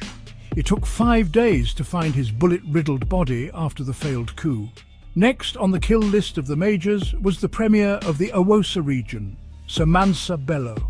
He was brutally assassinated in his home in Kadinat, along with his most senior wife, Hafusat. Their bodies were found riddled with bullets by Major Ogbonna and his ferocious soldiers. The manner of the killing of the Awosa premier, along with his wife, suggested a very personal vendetta against him, coupled with the fact that the murderer was an officer from Okorobịa tribe. This was very significant to the Awosas, who had not forgotten nor forgiven the Okorobịas to this day for the vicious killings. The coupists then went after Chief Akolamejo, the nemesis of Chief Obafeso Awolowo had been, and a big ally of Sir Mansa Bello, the premier of Awosa region. Chief Akolamejo was caught at the premier's mansion after a fierce shootout with soldiers loyal to him. He was taken to Lagos detention, but eventually brutally gunned down by the bloodthirsty soldiers looking to take their frustrations out on those who have shattered their hopes of a prosperous nation of Muguland. Next was one of the richest Mugulanders at the time and the person in charge of the nation's finances, Chief Okocha Obo. He was reportedly so rich. He was one of the lenders to the nation and the most powerful civilian with connections going all the way to Europe. The majors believed he was the very symbol of corruption and went after him as the only civilian on their kill list. He was abducted at his house, and despite his offer to buy his life with millions of Mugurias, the stone-cold soldiers took him to a desolate landfill in his own luxurious limousine and executed him in cold blood. One of the prominent Yorubawa soldiers stationed in the Awosa region, the general officer commanding 1st Division Muguland Army, Brigadier Adegunmole, who tried to resist the coup plotters, was gunned down by fierce soldiers loyal to Major Ogbonna. By the time the dust settled, over 22 prominent politicians and powerful military men lay dead in different parts of the country. Unfortunately, the ferocious midnight coup failed due to a variety of reasons. First, one of the 5 majors, Major Ifesinachi, was supposed to have neutralized the most senior military officer then, Major General Agwu Ironside, who happened to be from the same tribe as himself. For an inexplicable reason, Major General Ironside was left uncaptured, even after killing the assigned politicians and officers from other tribes. This failure to neutralize the most senior officer in the army at the time, who happened to be from the same tribe as the main coup plotters, fueled the suspicion that the so-called military intervention by the 5 majors was not aimed at setting the country on the right course, but rather to eliminate officers from other tribes. Many alleged that the whole coup idea by the 5 majors was conceived from the very beginning to make the Okorobịa general the leader of the country, and put the Okorobịans in charge of the whole country under military rule. True or not, those allegations persist until this day. Secondly, though the plan of the majors, as stated by them, was to seize power and install a military government that would cleanse the country of corruption and incompetence, they themselves did not appear ready to govern properly. They had acted swiftly and decisively, capturing the major radio and TV stations and making a broadcast to the nation. In the broadcast, they announced that the civilian government had been overthrown and a new era of accountability and progress would begin. Unfortunately, that was as far as they knew to do. They had no plan on what to do after cleansing the land of the alleged corrupt officers and politicians. As they wavered and scrambled to get the next steps in place, the more experienced Major General Ironside, whom Major Ifesinachi from the same tribe had spared, organized a quick counter-coup and seized the reins of power from the young, inexperienced coup plotters before they could get organized to govern. The original coup plotters were all rounded up and thrown in jail, just as Major General Ironside consolidated his hold on power at their expense. This first coup had opened the Pandora's box and had given the military officers in Mughal a taste of power. And like Dracula, once they tasted blood, they kept coming back for more, with coup after coup for decades and totally smothering the fledgling democracy in Mughal to death. The intervention of the five majors shook the country to its core, and the counter-coup by Major General Ironside set in motion a series of events that would shape the future of Mughal. Some people hailed the original coup as a necessary evil, while others condemned it as a violation of the democratic principles the country had fought so hard to establish. The military government promised to return the country to civilian rule, but as time went on, it became clear that they were not in a hurry to relinquish power. The five majors, who had once been seen as saviors, soon became the evildoers who introduced the military into Mughal political history, as many people began to feel disillusioned and oppressed under military rule.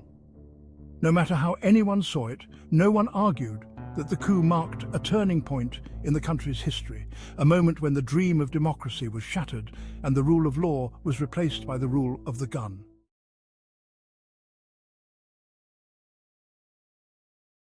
After the coup, Major General Ironside emerged as the new military head of state of Mughal, taking over from the ousted civilian government.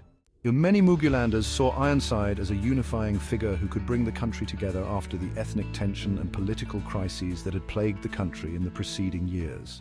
Ironside's first priority was to restore order and stability in the land. He dissolved the regional governments and replaced them with a unified military government known as the Mughal Military Council, or MMC. He also appointed military governors to head the country's new 12 states, which were divided along mostly geographic rather than ethnic lines. However, Ironside's attempts to bring the country together had met with resistance from some quarters. The Awassa region, in particular, saw Ironside's appointment as a threat to their dominance and influence in the country. There were also concerns that Ironside's actions were veering towards a more centralized government, which would further erode the autonomy of the regions. The Awassa people also felt the original and counter-coups were targeted at the Awossas specifically. Therefore, they observed him with wariness while they quietly planned their own moves to exact revenge. The lopsided coup ensured the most illustrious Awossa politicians and soldiers were eliminated, eventually leading to widespread violence, particularly in the northern region, where many Okorobias were killed in reprisal attacks. At first, many people were supportive of the coup, seeing it as a way to rid the country of corrupt politicians and usher in a new era of stability and progress. However, as the coup leaders began to purge the government and arrest prominent figures, including some of the former civilian leaders, it became clear that they had a different agenda. They suspended the constitution, abolished political parties, and centralized power in the hands of the military. With a few decrees, and in just a matter of weeks, the civilian federal democracy that was brought about in Mughal, after decades of agitation by the founding fathers of the nation, was brought to a screeching halt by General Ironside. It was a sad and sudden death of the first federal republic in Mughal, and the world shook its collective heads in sorrow.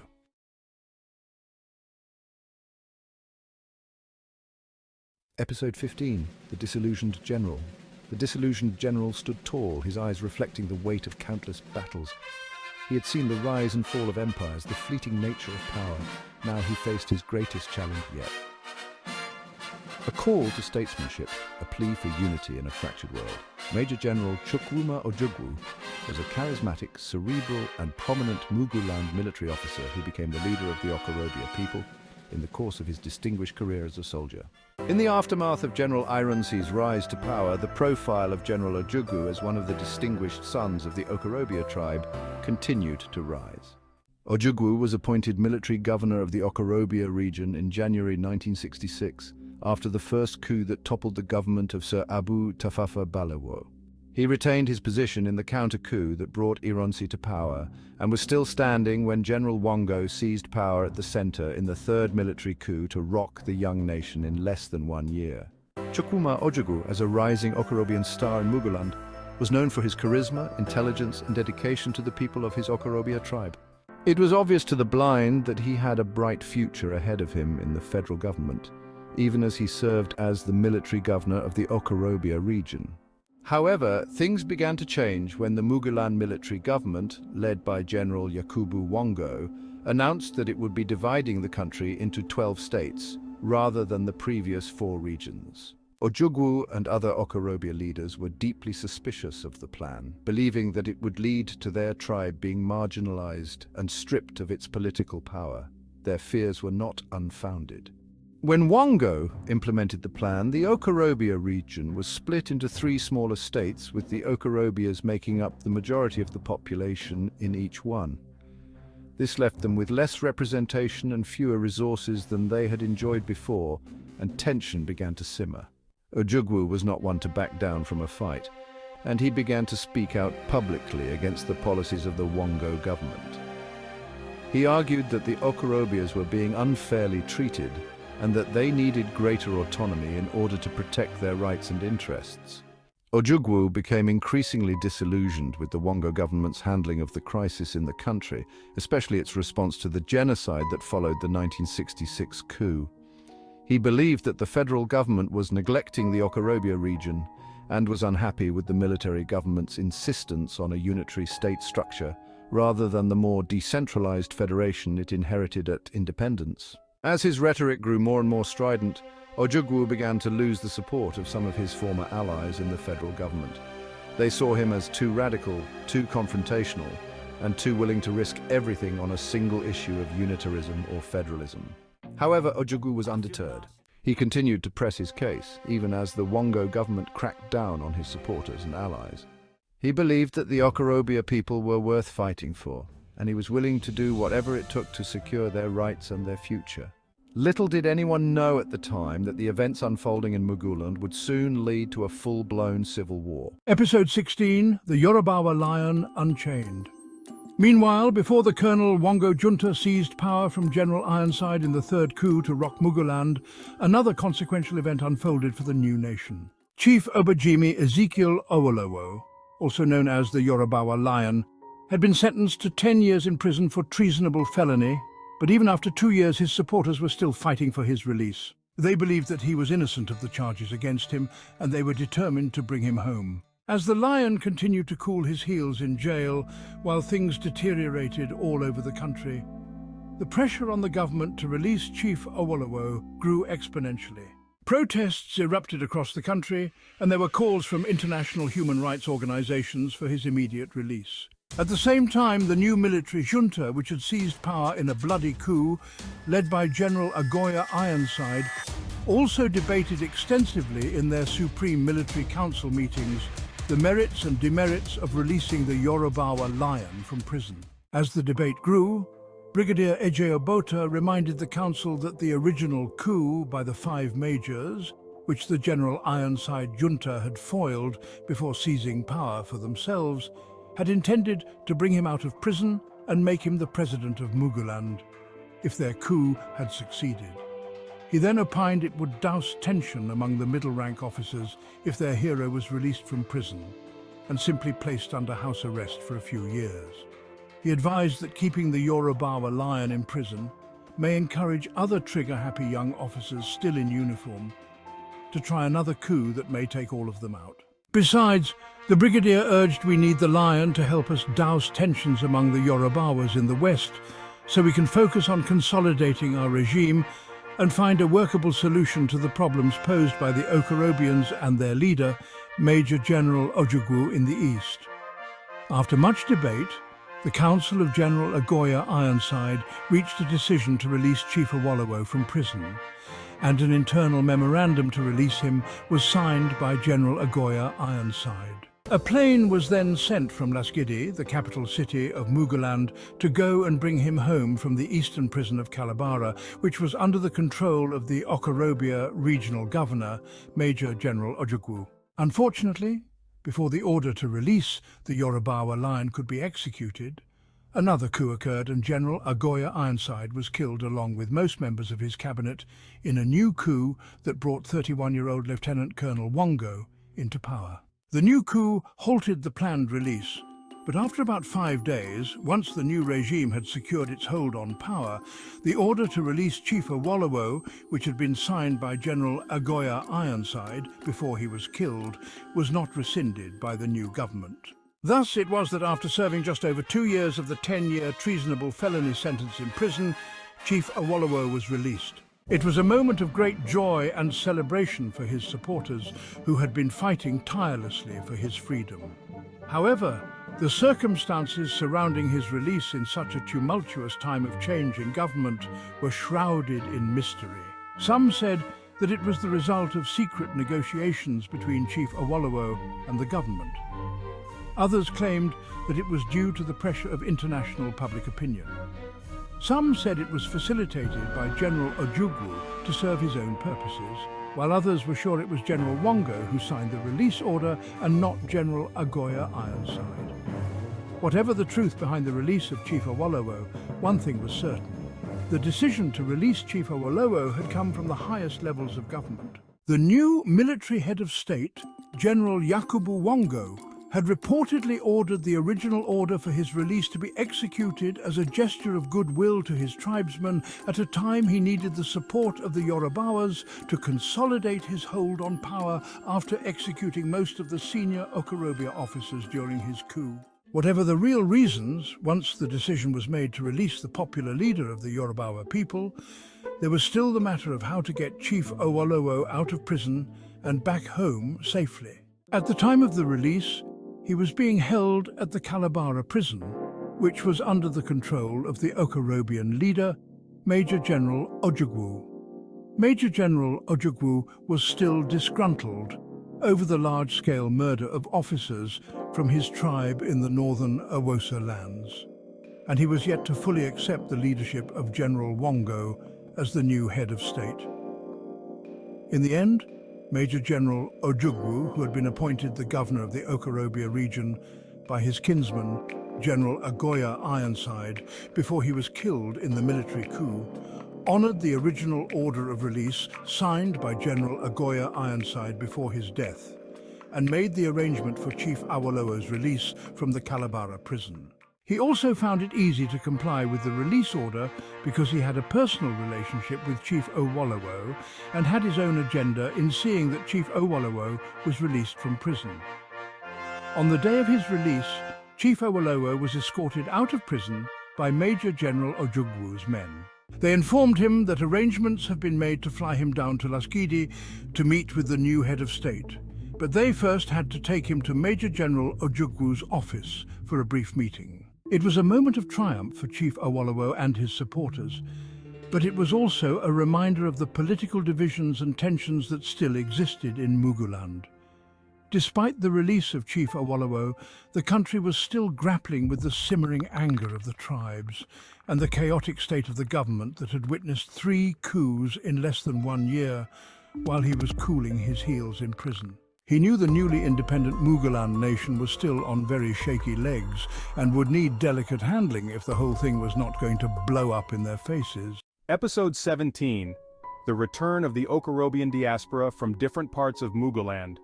Amid the increasing hostility in different parts of Muguland, the Okorobians, particularly those in the north, began to perceive an existential threat to their tribe and way of life from the other Muguland tribes. Despite the widespread violence they faced, many Okorobians refused to see the development as a direct consequence of their leaders' actions in the first coup, where leaders from other tribes, mainly the Awasas, were targeted. In their collective mindset, The violence was not a reaction to past events but stemmed from deep-seated envy and hatred towards the Okorobians by other Mughal tribes, especially the Awosas, who were supposedly jealous of their enterprising personality, economic prosperity wherever they go, and business ingenuity. This belief fueled their decision to embark on a mass exodus to their eastern homeland, reminiscent of the historic Israelite journey to Palestine. In fervent town hall meetings, leaders rallied their people. "We must return to our roots, to a land where we are not envied but respected for our contributions," one leader proclaimed. In hushed conversations, a growing sense of urgency spread among the Okorobians, echoing the historic exodus of the Israelites to Palestine. Comparisons to the Jewish plight under Hitler's regime were drawn, fueling their resolve to also go back to their ancestral lands and form a community that would protect itself from the tribal prejudice of the rest of Mughal. In one of the many town hall meetings called to discuss their options, Mazi Chinonso, an Okorobian elder, passionately declared, "Our safety lies in the heart of our motherland, in the east. Like the Israelites, we must return to where we belong, where we can stand united against oppression." As the violence against Okorobians escalated, the sentiment of returning to their ancestral lands gained momentum. The Okorobians never acknowledged the role of their officers in the initial coup as tribally motivated. Instead, the Okorobians still continued to see the violence against them as driven by envy and hatred rather than retribution. "Brothers and sisters, the time has come," Brother Leo Obazel, another feisty Okorobian leader, announced in a crowded assembly. "We must embark on our exodus to the east, to our true home. Our unity there will be our shield." The movement swelled as discussions transformed into action. The Great Okorobia Exodus began, marked by a mass migration of Okorobians from the northern and western regions of Mughal back to their eastern homeland. This Okorobian exodus, fueled by a deep desire for safety and self-preservation, became a significant chapter in the history of Mughal. It began as a trickle of a few groups of people packing up what they could carry and getting on the road to go back home. Then it became a mass migration of Okorobians back to their homeland from the Awosa region in the north and the Yorubawa region in the west. This mass exodus eventually became known as the Return of the Okorobians, and it was a significant as well as an unforgettable event in the history of Mughal. The reasons for the Great Return were many. The Okorobians, one of the largest ethnic groups in Mughal, had been living in other parts of the country, particularly in the Awosa region in the north and the Yorubawa region in the west, where they had established businesses and homes. But their presence was not always welcomed by other ethnic groups, particularly the Awasas, who were dominant in the region. The Okorobians are generally seen as being very aggressive, overly industrious in business, and prone to dominating any area they settled in any region or country they found themselves. Due to their proclivity to acclimatize easily and dominate any economy with their shrewd business practices, many of the tribes in Mughal were always suspicious of them, and often delight in any opportunity to put them in their place, sometimes with very little provocation. In a part of Black Africa where ethnic groups were naturally suspicious of each other, the suspicion of the Okorobians and the violent xenophobia against them was much higher than normal. In a twist of irony, many of the other tribes in Mughal would often accuse the Okorobians of doing to the other tribes exactly what they were doing to them. They were often accused of keeping their own lands to themselves while they preyed on the ancestral lands of other tribes. Whatever the ultimate reasons for the return of the Okorobia diaspora, it was a difficult decision for many, as they had built their lives and businesses in the north and had to leave everything behind. But they knew that their safety and survival depended on it. The journey back to the southeast was often arduous and dangerous. While the majority escaped via bus and railway transport, many Okorobians traveled on foot, carrying only what they could carry on their backs. They walked for miles under the scorching sun, sleeping under trees at night, and relying on the kindness of strangers for food and water. For most of them, the return journey was made even more difficult by the fact that the government at the center was not supportive of the mass Okorobia return. The government feared that the mass movement of people would destabilize the country and devastate the economies of the localities they were fleeing from, so they did not provide any serious assistance to the Okorobians. Despite these challenges, the Okorobians persevered, driven by a sense of determination and a desire to return to their homeland. When they arrived in the southeast, they found that their return had a profound impact on the region. They established new businesses and farms, and their skills and hard work helped to boost the economy of the region. As they started over from scratch in their familial home, many Okorobians were full of resentment at the treatment they had received from the other tribes in Muguland. Soon, some began to wonder aloud if it made any sense for Okorobians to remain in the political contraption called Muguland. The Great Return also had a significant impact on the Muguland Civil War. When the war broke out, the Okorobians were able to draw on the strength and unity that they had developed during their journey back to the southeast. They were a proud and resilient people determined to defend their homeland against all odds. As they prepared for war, the Okorobians shared stories of their journeys back home, reminiscing about the hardships and the camaraderie that they had experienced. These stories helped to humanize the conflict, reminding everyone that the war was not just about politics and power, but also about the lives and livelihoods of real people. I remember the long journey back home, one Okorobian young man said to his comrades, the heat, the hunger, and the thirst. But also, the sense of camaraderie that we shared. We were all in this together, and we knew that we would survive, no matter what. Another Okorobian from Nui nodded in agreement. Yes, and that is the same spirit that we will bring to this war. We are a strong and resilient people, and we will fight to defend our homeland. The Great Return was a difficult and challenging event in Muguland history, but it also showed the strength and resilience of the Okorobian people. They were able to overcome incredible challenges, both economically and culturally. The Okorobians brought with them a wealth of knowledge, skills, and traditions that helped to shape the culture and society of the southeastern part of Muguland. As one Okorobian soldier put it later, we may have left our homes and our businesses behind, but we never left our spirit and our determination. We are a proud and resilient people, and we will fight to defend our way of life no matter the cost. But the Great Return was not without its challenges. The sudden influx of so many people put a strain on the resources of the region, and there were shortages of food and housing. Many Okorobians had to live in crowded refugee camps without proper sanitation or medical care. Unfortunately, this congestion of so many people in a small geographical area would later have very tragic consequences during the War of Brothers that was to come later. Episode 18. The persecution of the Okorobians in the northern Awosa lands. Between 1965 and 1966, the Okorobians in the northern regions of Muguland faced escalating violence and persecution from the Awosas in the northern parts of Muguland. The once peaceful coexistence between the tribes in the north, west, and south of the nation turned nightmarish as distrust and hostility fueled by political upheaval engulfed their lives. By the time the Awosas in the north recovered from their shock and pain that resulted from the brutal massacre of many leaders of the Awosa extraction in the first and second coup to rock Muguland, they were ready to extract their pound of flesh on the Okorobians, who most of them held responsible for the one-sided carnage of the five majors.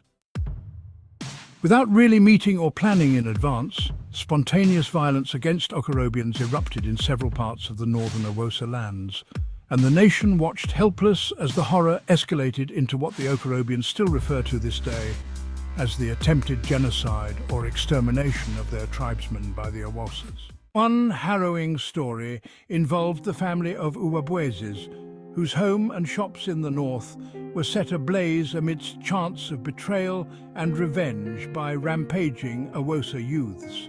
The father, a once respected member of the community, whose family had lived in the north for more than 25 years, could only watch in horror as years of hard work turned to ashes, a vivid metaphor for their shattered sense of belonging.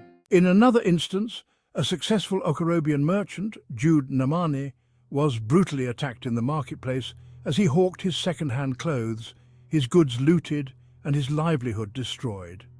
Seeing the danger to his personal safety, Jude abandoned his cart of merchandise and ran for his dear life, but by then it was too late. He was fatally struck on the side of his head by the sword of one of the Awosa rioters as he attempted to flee. He eventually bled to death right there in the middle of the marketplace as the chanting crowd spit on him and threw pebbles on his convulsing body.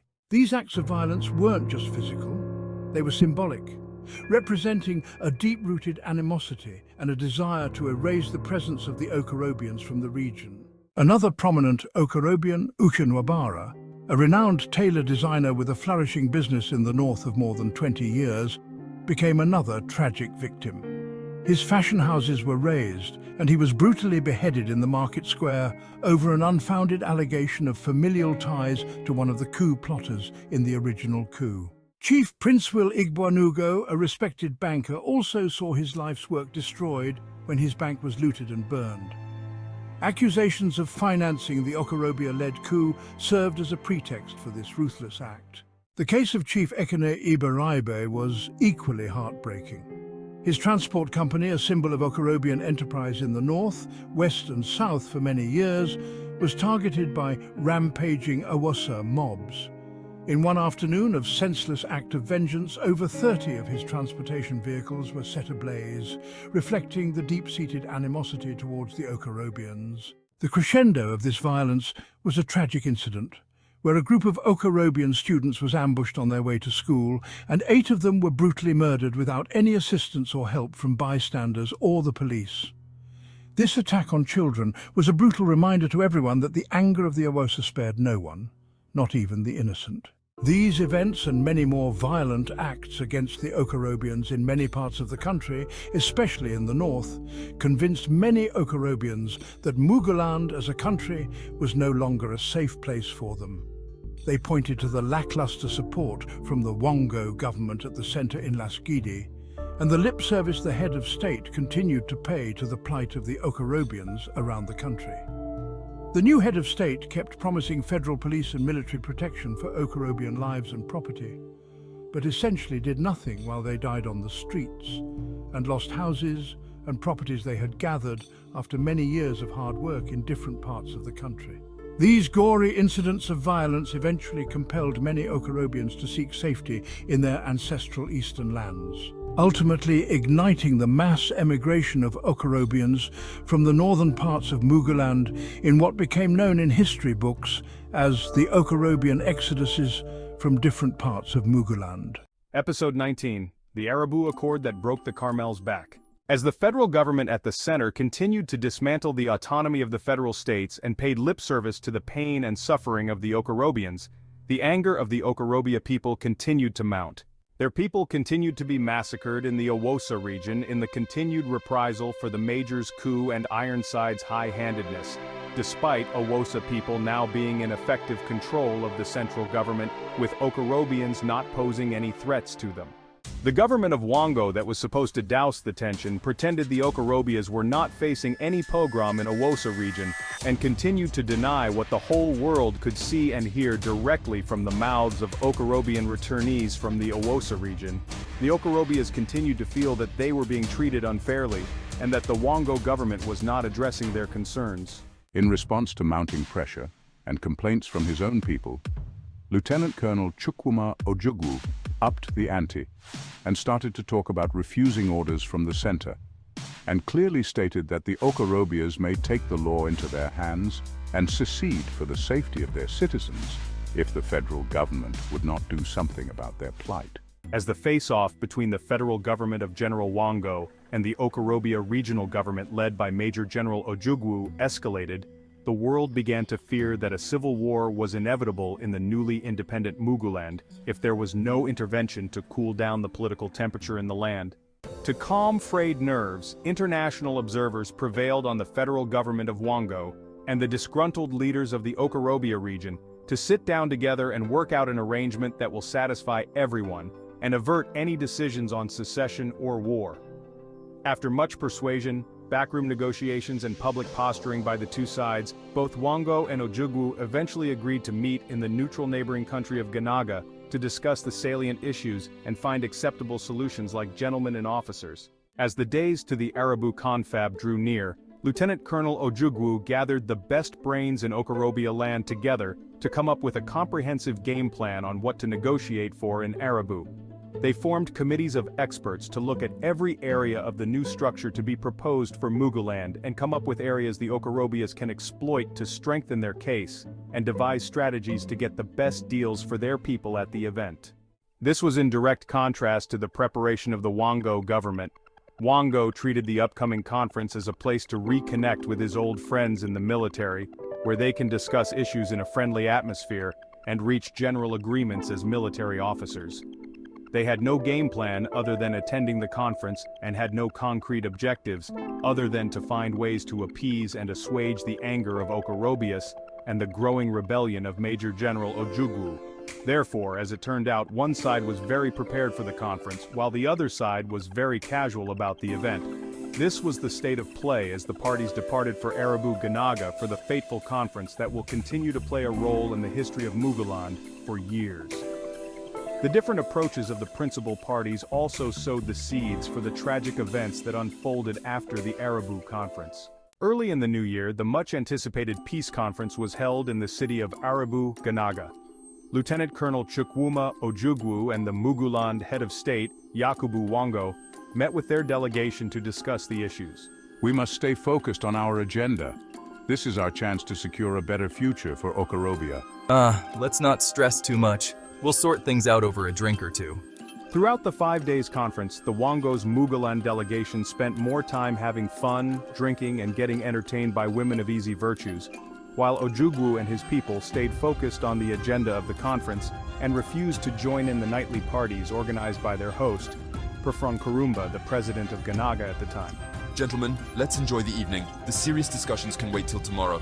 Many times, when committee sessions would drag into the night, the Mughal delegation would simply accept the proposals of the Okorobias just to get off serious business and move into the merrymaking mode of the conference, rather than keep arguing with the representatives of the Okorobias to get the best deal for their side. Eventually, after 7 days of negotiations, the conference resulted in an agreement known as the Arabu Accord, which aimed to address the grievances of the Okorobia region and end the crisis. Due to lack of appreciation of the consequences of whatever agreement was reached at this critical summit by the representatives of the federal government of Mughal, the Arabu Accord gave the regions more autonomy and allowed them to control their own resources. It also proposed a confederal system of government in which the regions would have more control over their affairs and the central government would be weaker. However, the Mughal government led by Major General Wango, on getting back home to face the insistence of Major General Ojukwu to implement the agreement, later reneged on the agreement made at Arabu, once it became clear that they had conceded too much to the Okorobias. In an attempt to avoid following through on what was agreed at the summit, General Wango tried to explain that some of the terms in the Arabu Memorandum was not a legally binding agreement, but only a guidance for the parties to use in writing a binding agreement later. This surprising stance by the Mughal government made Lieutenant Colonel Ojukwu very furious, and he accused the Wango government of making a fool of all the Okorobias. He personally challenged the integrity of Wango as an officer who was refusing to live up to his words, and signed document. He called a world conference and declared in a thundering voice, "On Arabu we stand," while punching the podium with his big fists. With eyes bulging with anger, Lieutenant Colonel Ojukwu looked around the packed hall and declared, "Okorobians will no longer be taken for fools." He then shared copies of the confidential Arabu Memorandum with all the people present to make his case, despite a previous agreement with Wango to keep the document between the parties. Herbert Concrete, a seasoned reporter for the New York Journal, as one of the international press people present, asked Lieutenant Colonel Ojukwu what he would do if Major General Wango continued to treat the terms of the accord as a non-binding guide rather than a legally binding contract. Ojukwu simply glared at him, signaled to his delegation at the conference, and they all stormed off the stage without giving an answer. On getting back to his headquarters in the governor's mansion, Lieutenant Colonel Chukwuma Ojukwu called for a meeting of all the political, religious, traditional, and military leaders of the Okorobias to discuss matters arising from the betrayal of the Wango government over the Arabu Accord. Almost every one of the over 500 Okorobia top leaders from all walks of life present agreed that if Wango did not honor the agreement he signed in public, then Ojukwu must consider taking them out of the Mughal Union. The few leaders who tried to caution everyone to take a deep breath and consider the consequences of secession before taking such an eventful action were shouted down and violently removed from the hall. The die was cast, and Okorobias were adamant about leaving the Union, by peace or by war. Ojukwu and most of the Okorobia people believed that the Mughal government was not sincere in its commitment to the Arabu Memorandum, and that the Okorobia region would not be able to achieve its goals within a united Mughal. Therefore, After a lot of soul-searching, with full understanding of what war would mean for my people, I declare that the people of the Okorobia region, in full exercise of their inalienable God-given rights to self-determination and freedom of association, will be seceding from the Mughal nation to form our own independent nation of Okorobia. I extend an open hand of friendship from the new Okoro nation to the people and government of Mughal. We stand ready for peace, but we are preparing to fight to the very last man to defend our territories. If the Mughal leaders choose to violate our sovereign territory or deny us our right to self-determination from a country that no longer serves the interests of the Okorobia, I order all Okorobias outside of the new Okorobia nation to come home immediately, since I cannot guarantee their safety in a country that no longer cares about them. Strangely, for a few days after Ojukwu declared the formation of the new Republic of Okorobia, there was no answer from the federal government of Mughal. Everywhere appeared calm on the Mughal side, while the Okorobias continued congratulating themselves on finally getting a country of their own. Yet, everyone knew that this was just a period of calm before the terrible storm that cost millions of lives on both sides. Following the coup that brought General Wango to power, the reprisal attacks on Okorobians in the Awosa region of Mughal, and the disproportionate appointment of officers from the Awosa region over the Okorobia region, the Okorobia people felt that their interests were not being represented by the new government, and tensions continued to simmer. When another round of pogroms occurred in the Awosa land after the new government had reassured them of protection, a group of elders representing the clans in Okorobia land decided to hold another town hall meeting to discuss the future of their people. The meeting was held in the center of the town of Ugane, under the shade of a giant baobab tree. The elders sat on mats arranged in a circle, with their walking sticks leaning against the tree trunk. The town hall meeting was a colorful event, with elders from different clans dressed in their traditional attire, and the red-capped chiefs strutting in full regalia. The air was thick with the smell of roasted yams and the sound of drums and flutes. The elders sat in silence for a few moments, taking in the scene and collecting their thoughts. Kola nuts were shared round with the best ugbas in the land. Then, a middle-aged, highly combative, idealistic Igwe from Oshimili Kingdom named Chief Eze Orizu stood up and addressed the group. He spoke in a deep, rumbling voice that commanded attention. "My fellow elders," Chief Orizu began, "we have come together today to discuss the future of our people. We have all seen the suffering and the injustice that has been inflicted upon our tribe. We have been marginalized and oppressed, and our voices have not been heard. It is time for us to take action." The other elders nodded in agreement, and some murmured their assent. Chief Ease continued, "We have patiently watched as our children and brothers who had ventured to the Awosa region were being massacred on a daily basis with no support from the Wango government. Just last week, my junior brother, who had lived in Kano for over 20 years, had to run for his life from the Awosa region with nothing but just one portmanteau, and even that was seized from him by bandits on the road. I hear tales of woes from everywhere in Oshimili land and beyond. We cannot continue like this. Our son, Colonel Chukwuma, has also told us that the Wango government has refused to honor the agreement they all signed in Arabu. We have tried everything humanly possible to stay with our Awosa and Yorubawa brothers in this useless Mughal land, and it's not working. Therefore, I propose that we secede from this new country that has been imposed upon us by the white man. We shall form our own nation, where we can govern ourselves and ensure that our interests are represented." The other elders listened attentively, and some began to speak up in support of the proposal. Many of the high chiefs and Igwes gathered in the assembly talked about the injustices that had been inflicted upon their people, the lack of representation in the government, and the need to protect their cultural heritage, as well as lives and property. As the discussion continued and it looked like everyone was ready to leave the Union of Mughal by force, a new character, a 62-year-old elder and highly decorated veteran who had fought in the Burma War, named Chief Obina Obieke from Abagana Kingdom, spoke up against the proposal to declare secession by force. He had seen war and the devastation of war. He knew his people do not have the numbers or the equipment to fight a prolonged war with the huge Mughal nation, of which they Okorobians formed less than 20% of the population. He counseled the elders against going to war, arguing that violence would only lead to more suffering and bloodshed. "My people, we are the leaders of the people of Okorobia Republic, and we should not react the way we all feel about the provocations from the other tribes in Mughal. We should not rush into a decision that may ultimately lead to war," Chief Obina concluded his unpopular remark. by saying, "We should try harder to find a peaceful solution to the legitimate issues we have been discussing for hours, rather than resorting to violent secession." However, most of the other elders were not swayed by Obina's arguments.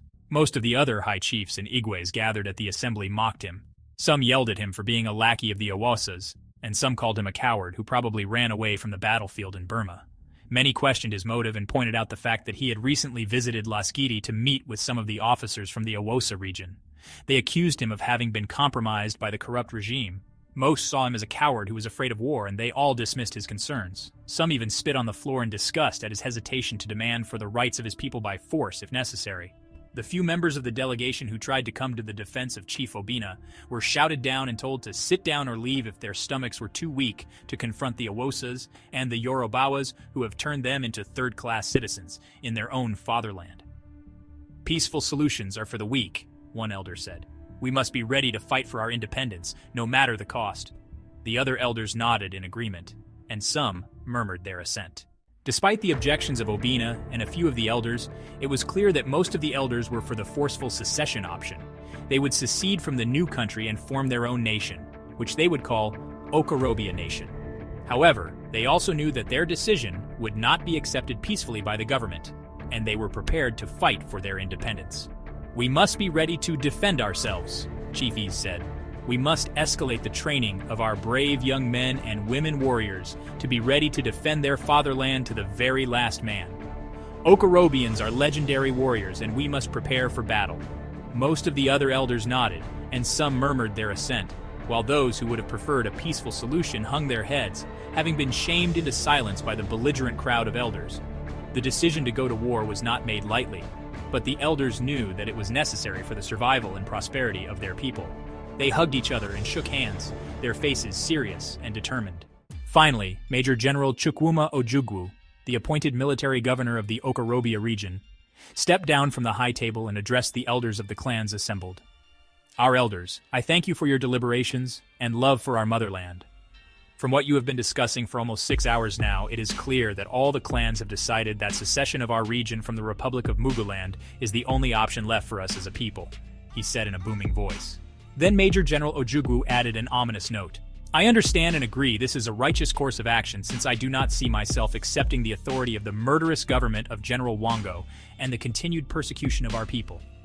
However, it is important for every Okorobian represented here to understand that, if secession is the collective decision of the Okorobians, then I will gladly lead you. But you should know in advance that all I can promise you on the way to freedom is sorrow, tears, and blood. We are not children, and so we must all know that, like the stubborn Pharaoh who refused to let our ancestors in Israel go in the days of old, the Mughal nation is not going to let us go peacefully, and we must therefore be ready to bleed and die to claim what is ours. Are you all ready for that?" The elders looked at each other, taken aback by the general's very ominous words. They had not expected such a sobering statement from someone they had hoped would lead them to victory. After a brief silence, Chief Ijamanzi from Orlu Kingdom shouted, "Yes, we are prepared to die to the last man." Then another chief echoed him, and within minutes all the chiefs started shouting, "Yes, we are ready!" Then Major General looked around the packed hall and nodded. "Very well then," the general continued. "If you are willing to pay the price for your freedom, then I will be with you every step of the way. We will fight with all our might, and we will not give up until we have achieved our goals. Our brave Okoro warriors and I will fight to the last man if need be. I give you my word, there would be no retreat and no surrender, and we all will be ready to fight to the last man." The elders nodded solemnly, realizing the gravity of the situation they had just agreed to. They are not fools. They knew that going to war was not going to be easy, and that there would be many sacrifices along the way. They just did not realize the magnitude of the terrible price they were about to pay in blood for the decision to forcefully fight for their God-given right to determine and control their destiny as a nation. "We understand," Chief Ezorizu said, speaking for all of them. "We are prepared to do whatever it takes to secure the future of our people." The other elders nodded in agreement, and some murmured their assent. With that, the assembly of elders came to a close. The elders dispersed, each returning to their respective clans to begin preparations for the coming inevitable conflict. The air was thick with the scent of roasted yams and the sound of drums and flutes, signaling the start of a new era in the history of the Okorobia tribe.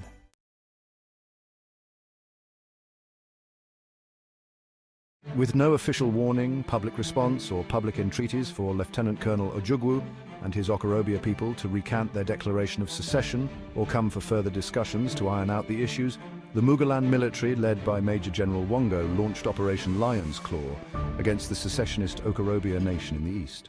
As the federal troops advanced towards the new Okorobia Nation territory, the Okorobian army fired the first shots at a federal roadblock in Mekam, a small town in the newly formed state of Crosswater, a state that the federal government considered part of Mugaland Nation.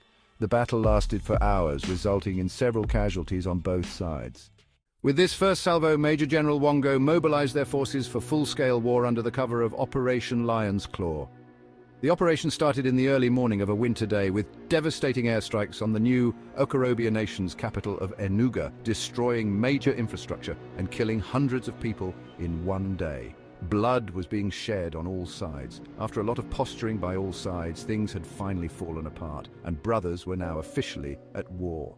The news of the battle quickly spread, and the country was thrown into chaos as the Mugaland government officially declared war on the new Okorobia Nation. This marked the beginning of a bloody civil war of brothers that would last for 3 years, claiming millions of lives, including over 800,000 children, most of whom died of starvation, and left the country deeply divided along tribal lines unto this day. The Chronicles of Mugaland continues in Brothers at War.